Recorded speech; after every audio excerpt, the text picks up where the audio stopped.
Apresiasi GTK Dedikatif 2025. GTK hebat, Indonesia kuat.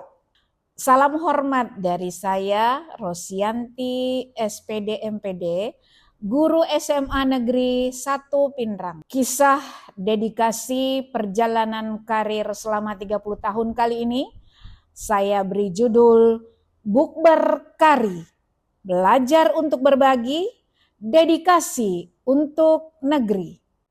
Anugerah indah dari Sang Pencipta. 30 tahun mendedikasikan waktu, tenaga, dan pikiran untuk anak bangsa. Belajar dengan gigih agar bisa mengajar dengan baik. Membimbing murid-murid belajar, mendampingi, memfasilitasi rekan-rekan guru di sekolah sendiri, sekolah lain yang ada di Kabupaten Pinrang, pun di kabupaten kota lainnya yang ada di seluruh pelosok negeri. Usia 54 tahun tidak membuat semangat untuk belajar dan berbagi menjadi padam. Sebaliknya, semangat itu terus berkobar, membakar jiwa para pendidik anak negeri untuk terus bergerak dan menggerakkan, mendedikasikan diri demi kemajuan pendidikan Indonesia, negeri tercinta.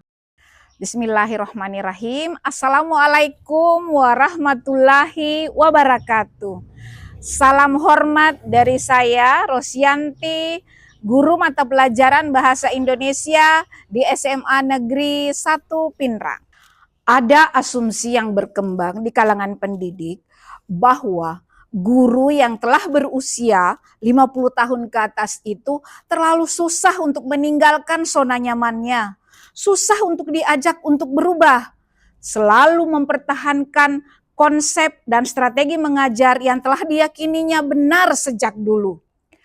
Masih beranggapan bahwa guru hanyalah satu-satunya sumber belajar. Dan belajarnya ya hanya di kelas. Segala aturan-aturan ditetapkan oleh guru dan murid-murid tidak boleh protes. Perjalanan karir yang telah saya lewati hingga tahun ini memasuki ke 30 tahun di usia 54 dengan segala macam cerita yang akan saya kisahkan pada kali ini akan membantah dengan tegas asumsi tadi. Karena pada kenyataannya semangat untuk terus belajar dan berbagi masih terus menyala di hati kami. Mengubah pola pikir adalah sebuah keniscayaan. Growth mindset harus menjadi sebuah prinsip. Terus bertumbuh dan berkembang adalah sebuah keharusan. Tidak ada alasan untuk berhenti belajar.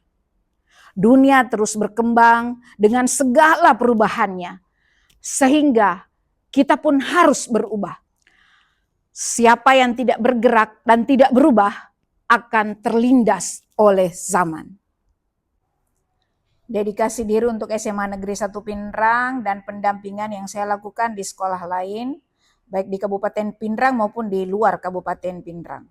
Dedikasi untuk SMA Negeri 1 Pinrang, 30 tahun mengajar, Pembinakir kurang lebih 10 tahun, kemudian menggagas dan memberdayakan komunitas belajar Sipakai Nge, mendampingi program pembentukan karakter, menggalang kemitraan, kemudian mengharumkan nama SMA Negeri 1 Pinrang baik di tingkat kabupaten, provinsi hingga nasional.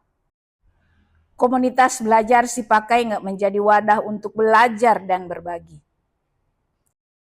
Bentukan karakter murid seperti datang ke sekolah sebelum pukul 7, berbagi sedekah, berbagi bantuan kepada yang membutuhkan, berliterasi Al-Quran setiap Selasa pagi dan Jumat pagi, melaksanakan sholat duhur dan asar berjamaah di Musola Nurul Ilmi SMA Negeri 1 Pinrang. Menggalang kemitraan dari Polres Pinrang, Kodim Pinrang, Palang Merah Indonesia, berbagai kampus, baik negeri maupun swasta, Dukcapil, dan Puskesmas Salo. Selanjutnya, upaya untuk mengharumkan nama SMA Negeri 1 Pinrang baik di tingkat kabupaten, provinsi, hingga nasional. Semua pencapaian ini adalah anugerah dari Allah Subhanahu wa Ta'ala yang sangat saya syukuri. Bukan saya yang hebat, melainkan Allah lah yang memudahkan segalanya. Semua untuk menjalani ini tentu butuh integritas yang tinggi, butuh komitmen yang kuat. Mengimbaskan ilmu pengetahuan dari hasil belajar bukan hanya saya lakukan di sekolah sendiri, tetapi juga di sekolah lain yang ada di Kabupaten Pindrang, pun di luar Kabupaten Pindrang. Momen berbagi yang saat ini sementara berlangsung adalah menjalankan tugas sebagai pengajar pelatihan pembelajaran mendalam untuk guru SMA se-Kabupaten Pindrang. Saat ini saya bersama rekan pengajar yang lain mendampingi 21 guru dari 7 sekolah. Duduk bersama selama 6 hari di kegiatan IN1. Lalu kemudian teman-teman peserta diharapkan untuk mengimbaskan semua ilmu yang telah diperoleh ke teman-teman yang lain yang ada di sekolah masing-masing. Kemudian mengimplementasikan pendekatan pembelajaran mendalam itu di kelasnya masing-masing, lalu kemudian nanti akan dilanjutkan pertemuannya pada OJT pertama atau pendampingan pertama. Berikut ada beberapa karya tulis saya dalam bentuk buku antologi hasil kolaborasi dengan beberapa teman. Ada juga buku tunggal yang telah diterbitkan. Selanjutnya ada tulisan dalam jurnal yang dimuat di jurnal nasional. Juga ada beberapa artikel yang dimuat di majalah dunia pendidikan. Pada sesi selanjutnya, saya ingin menunjukkan bagaimana mengimplementasikan pendekatan pembelajaran mendalam di kelas. Bagaimana menjalankan 3 prinsip pembelajaran mendalam, yakni berkesadaran, bermakna, dan menggembirakan. Sekaligus bagaimana seorang guru mengintegrasikan 3 pengalaman pembelajaran mendalam pada langkah-langkah kegiatannya, yakni memahami, mengaplikasikan, dan merefleksi.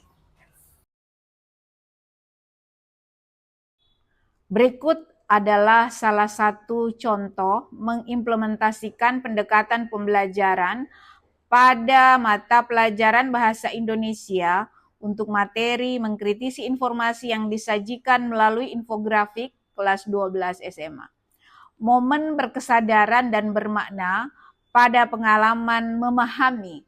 Yang pertama, guru membangun kesadaran belajar murid akan pentingnya mengkritisi informasi melalui pertanyaan pemantik. Selanjutnya, guru memberikan stimulus untuk membangkitkan rasa ingin tahu peserta didik dan mulai mengidentifikasi topik yang akan dieksplorasi.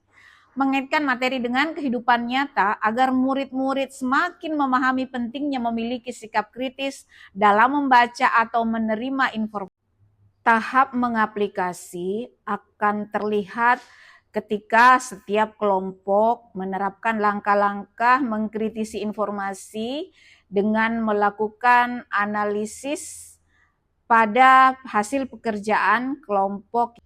Tahap merefleksi akan terlihat ketika perwakilan kelompok mempresentasikan hasil analisis dan esai atau artikel mereka. Lalu kemudian setelah presentasi, mereka juga harus menjelaskan bagaimana mereka sampai pada kesimpulan tersebut.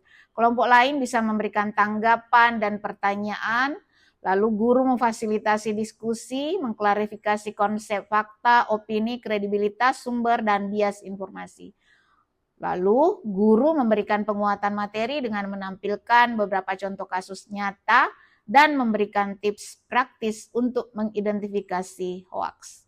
Ke Pantai Losari naik dokar, menikmati pisang ngepek dan sarabah. Jangan pernah berhenti belajar agar bisa berbagi ke sesama. Bapak, Ibu guru hebat dimanapun berada. Ingat, guru yang baik adalah guru yang terus belajar dan berbagi. Terima kasih dan mohon maaf. Wassalamualaikum warahmatullahi wabarakatuh.